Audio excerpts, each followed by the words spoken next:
Railway स्थानकांवरील गर्दी नियंत्रणासाठी railway मंत्रालयाने मोठा निर्णय घेतला आहे।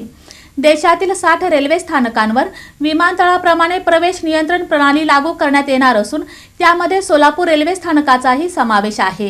रेल्वे मंत्रालयाने देशातील 60 रेल्वे स्थानकांवरील गर्दीचे व्यवस्थापन अधिक शिस्तबद्ध व सुरक्षित करण्यासाठी विमानतळाप्रमाणे प्रवेश नियंत्रण प्रणाली लागू करण्याचा निर्णय घेतला आहे। या प्रणालीत प्रवाशांजवळ कन्फर्म किंवा अनारक्षित प्रवासाचे तिकीट असेल तरच प्रवेश दिला जाईल। प्रवाशांना घेण्यासाठी किंवा सोडण्यासाठी आलेल्या नातेवाईकांना स्थानकाच्या बाहेरील प्रतीक्षालयात थांबावे लागेल। सध्या नवी दिल्ली स्थानकावर हा प्रायोगिक तत्वावरील प्रकल्प राबवला जात आहे। हा प्रकल्प छत्रपती संभाजीनगर, नाशिक, सोलापूर, जळगाव, भुसावळ सह देशातील 60 रेल्वे स्टेशनवर राबवण्याची प्राथमिक तयारी रेल्वेने सुरू केली आहे। वर्षभराच्या आत हा प्रयोग प्रत्यक्षात सुरू होणार आहे।